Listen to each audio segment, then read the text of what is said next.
Title: After 11 years, my wife's secret affair with a grocery store guy led me to do this. Hello everyone. I hope you are doing well. We are back with another story. Dear friends, if you want to submit a story, please send it to Cheating Stories. Here, I'll put it on the screen. It's Cheating Stories. Whether it's a funny story, a success story, a story where you succeeded after going through a lot of hardships, someone who listens to your story, you can help them, man. Even if there is only one person listening, they hear your story, they hear the mistakes you made or the success you had because of the right decisions, you can still help that person. If you do that, you've done your job. But please send those stories to that email. Title readers, let's get into it. I'm a 31-year-old man living in Detroit with my 30-year-old wife. We've been happily married, or so I thought, for about 11 years. Back when we were dating, I visited her at her parents' house, and her best friend, whom we'll call Mandy, confronted me about why I hadn't proposed yet. My wife stood by silently, so I got the hint pretty quickly. I cared deeply for her, so I started planning to make her my wife. 2 years later, we tied the knot and now have 2 wonderful daughters. Our wedding was one of the happiest days of my life. We even had relatives fly in from Puerto Rico. We're not wealthy, but we've always provided well for our kids. My wife is an amazing person. Smart, fun, with a great sense of humor, which you don't always find in someone as beautiful as she is. She's a fantastic mom, and our daughters, aged 7 and 4, adore her. Our eldest even takes after her. I always tell her how gorgeous she is, with her lovely smile, brown eyes, and especially her incredible figure. She's the kind of woman who struggles a bit to get into her jeans, and whether she's wearing a sexy dress or tights, her curves are always noticeable on her slim frame. She loves how she looks, and while my mom thinks she's a bit egotistical, it never bothered me. I work at a renovation project facility, and my wife owns a nail salon. She's always been a fashionista, though she'd disagree. She keeps up with all the latest trends and has to have the newest of everything. Phones, heels, designer clothes. It used to make me roll my eyes, but it was her money, so I didn't say much. After becoming a parent, she had to cut back. Instead of the glamorous lifestyle, she now focuses more on our daughters. She's content with last year's iPhone model and has swapped designer clothes for Disney-themed outfits our girls love. She only brings out the fancy clothes on special occasions. I've had to cut back too, but our kids are more important, and family is my priority. Everything seemed fine until we ran into an old acquaintance of hers. While shopping for groceries, our oldest reminded us about her favorite Pop-Tarts. My wife asked me to go with her to pick them out. After we finally decided on a new flavor, we returned to find my wife laughing and chatting with a man. Our daughter interrupted them with the Pop-Tarts, and my wife introduced me to him. He was the ex-boyfriend of her old friend Tasha, whom she used to work with before starting her own business. We'll call him Trey. He seemed friendly enough, so I didn't think much of it at first. They caught up, and it was a bit awkward seeing her so excited to see him again. After a while, I hinted that it was time to head home to cook dinner. Trey laughed and said it was great to see us. On the drive home, my wife mentioned how surprised she was to run into Trey. She was even more shocked to learn that he and Tasha had broken up.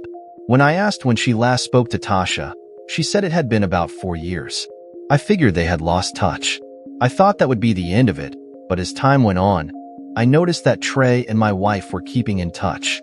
They talk on the phone and interact on social media. She'd mention me occasionally, so I didn't think much of it at first. But their conversations became more frequent and longer, even late into the night. I started getting suspicious when Super Bowl Sunday rolled around. My wife was on the phone with Trey when I asked her a question. Later, she said Trey wanted to talk to me. Surprised, I took the phone, and he asked if I was watching the game. He invited me to a Super Bowl party his friend was hosting. I told him we had a bunch of kids over and probably couldn't make it. He laughed and said maybe another time. A couple of hours later, my wife said Trey wanted to talk to me again.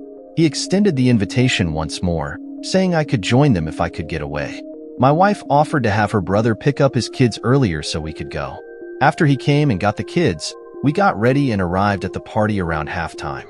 As we mingled, I learned the party was because someone was a die-hard Bengals fan who wanted them to lose. He got his wish, and we all had a good laugh. But I started feeling uneasy watching how my wife interacted with Trey. She was very engaged with him, and I felt left out. I tried to join the conversation more, but it didn't help. At one point, I asked Trey why he and Tasha broke up. He said they were just casually dating and it wasn't serious. My wife laughed and said she was surprised because Tasha really liked him. Feeling a bit out of place, I went to grab another drink. When I returned, I saw Trey and my wife talking in a corner. He was standing very close to her, and it felt off. I stayed out of sight to observe. He held her hand, and she giggled shyly. Then she walked into the kitchen, and he followed, blatantly checking her out. I was shocked. In the kitchen, my wife was talking to another woman. The woman noticed Trey staring at my wife and seemed to mention it to her. My wife looked back, smiled at him, and continued her conversation, fully aware he was ogling her. I felt paranoid and uncomfortable. After a while, my wife found me and asked what the guys were talking about on the porch. I told her I was ready to go. She wanted to stay longer, but I reminded her that her brother was waiting with our kids. We said our goodbyes and headed home. In the car, I told her it looked like Trey was hitting on her. She laughed it off, saying I was imagining things. I let it go but decided to keep a closer eye on them. As time went on, I noticed more red flags. She was always on her phone, often talking to Trey late at night. When I asked her to talk to him during the day, she said she was busy talking to Mandy then. She dismissed my concerns, saying I was being paranoid. 2 days ago, things escalated. On her day off, she said she was going to Mandy's house to do her mom's nails. Later that evening, our youngest asked if we could have pizza. I tried calling my wife to let her know she didn't need to cook dinner, but her phone went straight to voicemail. This was unusual. I waited half an hour and tried again, but still no answer. Concerned, I called Mandy. She said my wife had left after getting a phone call and hadn't returned. This didn't sit right with me. I called around but couldn't find anyone who had contacted her. I suspected she was with Trey. Angry, I wanted to go find her but realized I couldn't leave the kids alone. I called my mom, but she didn't answer. My last option was my best friend, Marcus. I told him everything, and he suggested I bring the kids to his place, even though it was across town. After dropping off the kids, Marcus offered me his car, so my wife wouldn't recognize mine.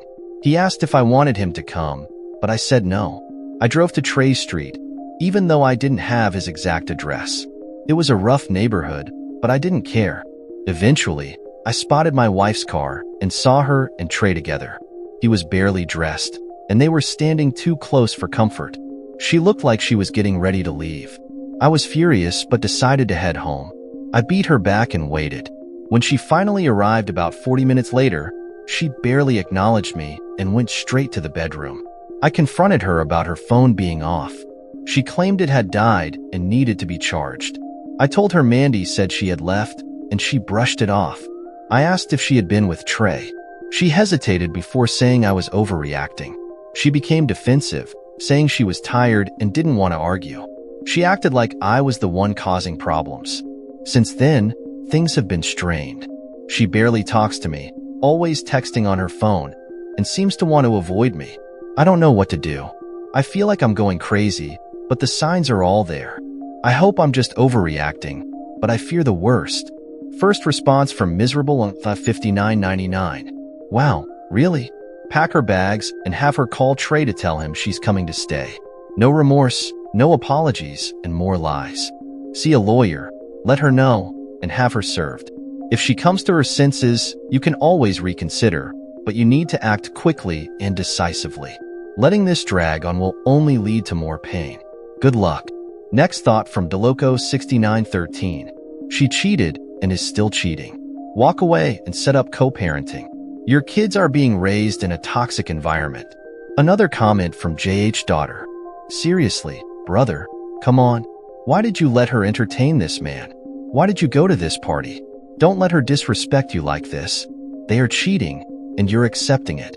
You have children to think of. Divorce her and kick her out. Don't stay for the kids. They don't need a disrespectful mother. Update. I want to thank everyone for their support and advice. So much has happened that I had to share this update. After the initial shock of seeing my wife with Trey, I decided to take action. I bought a voice-activated recorder and placed it in her car to gather evidence. I also started acting less suspicious to make her let her guard down. When I retrieved the recorder, I heard conversations that confirmed my suspicions. She was definitely involved with Trey. They were flirting, and he was calling her sexy. At one point, she even arranged for him to come over when someone else was leaving early. I swapped cars with Marcus again and went to her nail salon when I knew she'd be closing. Sure enough, Trey was there. I watched as they kissed and acted intimately. After her coworker Sherry left, they went into the back, presumably to the basement. I confronted Sherry, who admitted she knew about the affair. I banged on the basement door, but they didn't come out. Realizing I wasn't going to catch them in the act, I left. Later, Mandy called me, saying my wife wanted to talk. I told her I wanted to speak to my wife directly, but Mandy said she wasn't ready. Since then, my wife has been distant, and I've been feeling anxious and alone. I can't believe this is happening after everything I've done for her. Comment from Zach Taylor 05. There's nothing to say, but you need to divorce her. Yebone1 chimes in. You need to stop reacting and start planning your next steps. Consult an attorney and make plans for the kids. Scary Inspector 8315 says, Bruh, what the? Divorce is clearly the only option. Pick yourself. Your kids are watching. Another thought from Skidabop. No offense, but what are you hoping to get from the conversation? What's your endgame? Last update. I want to thank everyone again for their support. Many of you thought I might reconcile with my wife after hearing her out, but that's not the case. When we finally talked, she admitted to the affair and said she wanted to pursue a relationship with Trey. She said she always had feelings for him and that our marriage was holding her back from exploring them. I was shocked and hurt. I asked if she was really willing to throw away our family for this guy. She said she didn't want to be married to me while thinking about someone else. I filed for divorce and told her that from now on, we only need to discuss matters related to the divorce and our kids. My mom has been a big help with the kids, although she can be a bit overbearing. She told the kids that their mom was leaving to live somewhere else, which forced me to have a difficult conversation with them. I drove past Trey's house with the kids and asked if they wanted to live there with their mom. They saw the rundown house and the sketchy people outside and said no. I called my wife to let her know I filed for divorce. She wanted to talk to the kids, but I told her she'd have to arrange that with my mom, knowing full well how that would go. Since then, I haven't heard from her. I'm focusing on my daughters now. Just because she gave up on them doesn't mean they're alone. I appreciate all the advice and support. I'm moving forward and won't let this drag me down any longer. Some people just aren't who you think they are. Some reactions. Pikachu Face 1620 says, Sorry you're going through this. Consider using a co-parenting app to communicate exclusively about the kids. Final thought from Chani-chan. She's going to end up regretting her decision, and I hope you have a good laugh when that happens. And that's the end of this video. Everyone, if you have any thoughts you'd like to share, please leave a comment below. Don't forget to like and subscribe if you like this content. Turn on notifications to stay updated on my latest posts. See you next time.